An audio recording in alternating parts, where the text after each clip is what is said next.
Salam Pandeka.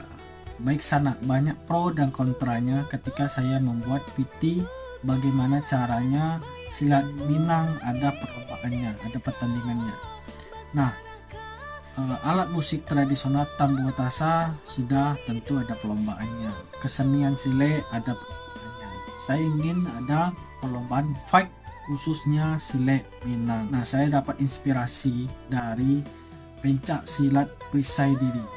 Nah, dia menggunakan serangan balik menangkis. Nah, ini ada gerakannya seperti ini.